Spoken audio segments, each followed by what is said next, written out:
Hello students, welcome to Health and Physical Education class. Today we are going to learn Unit 2 Sports and Nutrition. We will learn about minerals today. Minerals are one of the part of micronutrients. First let us learn the definition of nutrition and nutrients. Nutrition is defined as the science of foods which comprises the dynamic process which the consumed food is digested, nutrients are absorbed and distributed to the tissues for utilization, and waste are disposed of the body. You have to keep in mind about nutrition. It is very important. The consumed food should be digested properly and the nutrients should be absorbed by your body and distributed to the tissues for utilization, and the waste should be disposed properly. Then only we can accept it is a proper nutrition. But what about nutrients? Nutrients are substances in the food to provide nourishment to the body. So you see there is a difference between nutrition and nutrients. Nutrition means about food. It is about food, and nutrients means the substance in the food. So you have to keep it in mind. And we will move to types of nutrients. And there are two types of nutrients. One is macronutrients, another one is micronutrients. And today we are going to learn about micronutrients. Micronutrients. The definition of micronutrients: a chemical element or substance required in small amounts for the normal growth and development of living organism. It is a chemical element or substance, but we need it in very small amount. That is why we are saying it is micronutrients. Micronutrients are extremely significant for normal functioning of the body. You want to have very good normal functioning of the body, you have to it is very important to have micronutrients. In fact, the best way to get micronutrients is having balanced diet rather than taking supplements. Many people go for vitamin tablets and different energy drinks and all, so they are comes under supplements. But the best thing is taking balanced diet is better than taking supplements. Types of micronutrients: first type is minerals, second one is vitamins, and the minerals can be classified into two: macro minerals and micro or trace minerals. And you have to keep the word in your mind: trace means micro, micro and trace both are same. Second one is vitamins. Vitamins can be classified into two: one is fat soluble vitamins and second one is water soluble vitamins. And today we are going to learn only about minerals. Minerals. What about mineral? Mineral is a chemical element required as an essential nutrient by organism to perform functions necessary for life. It is very important to the functions of the body. So it is very important to take minerals in the food.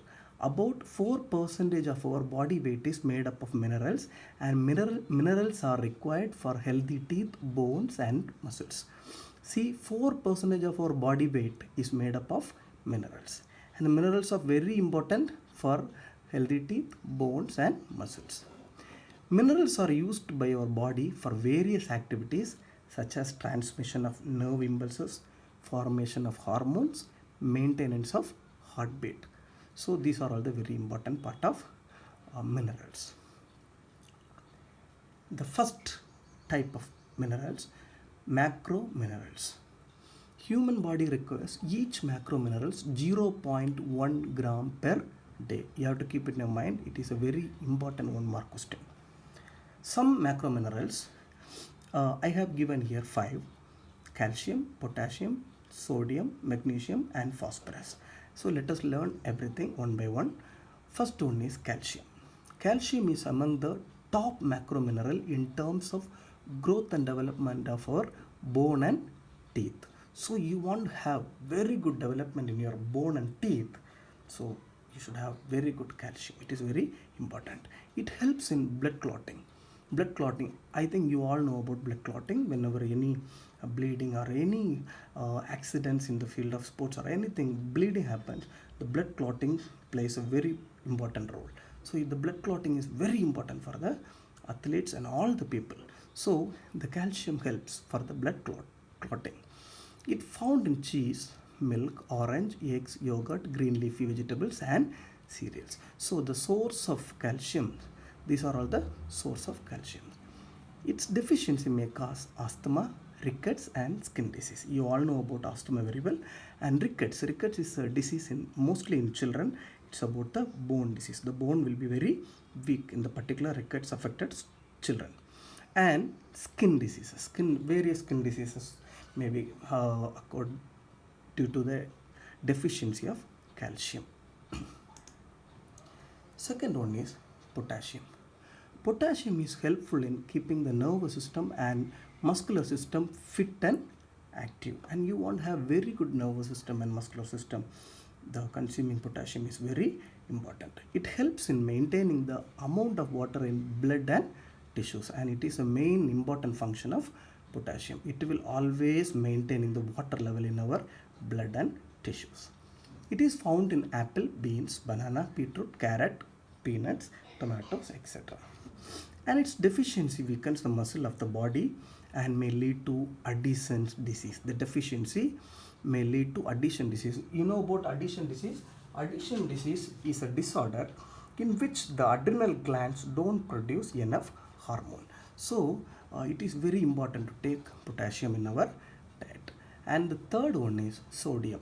Sodium helps in muscular activity. So it is very important for muscular activities. It maintains the balance of acid and base. So you may be knowing about acid, but what about base? Base is the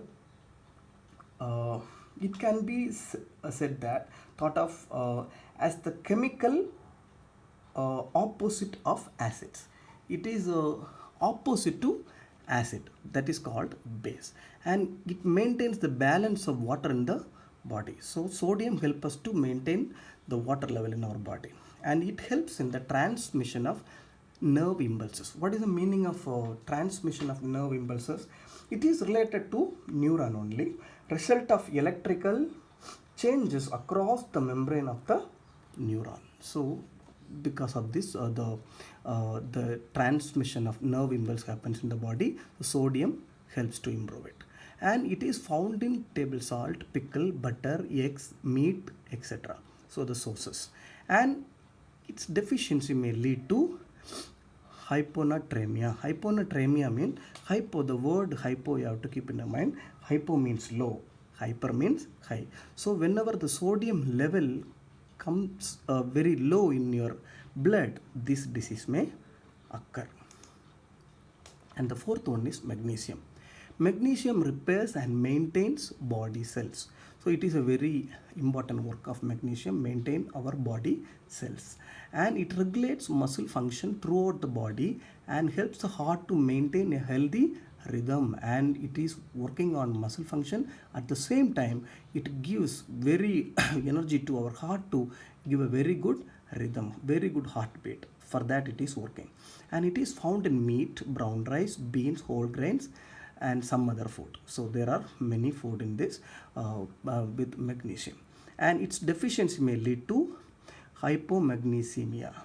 Hypomagnesemia means the hypo, the low level of magnesium in the blood. Because of that, this disease may happen. And the fifth one is phosphorus. Phosphorus helps in the formation of bones and teeth. So it is phosphorus also like calcium. So it is very important to the formation of bones and teeth, and it keeps the muscles and nerve activities normal. In our body, muscles and the nerves activities to be normal, we have to have phosphorus in our food, and it is found in egg, fish, meat, milk, cod liver, unpolished rice, etc. Cod liver means what? I think you all know about cod liver. It is a supplement derived from liver of codfish. So from the liver of codfish, it is coming as the fish oil. It will be in the oil tablet like that. We can have it, and its deficiency may lead to rickets, osteoporosis, and it may affect the bone and teeth development of the children. Rickets may come. Like in the calcium we learned the same thing like that in the phosphorus also.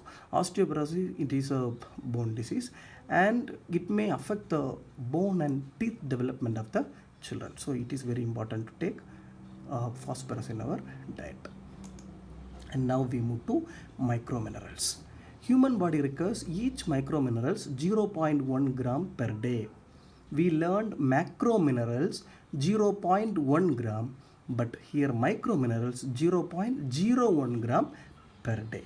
So that is why it is called microminerals. Microminerals are described below. There are 5. One is iodine, second one is iron, third one is chromium, fourth one is copper, and fifth one is cobalt. So we will learn one by one. First one is iodine. Iodine helps in the production of thyroid hormones in the thyroid gland.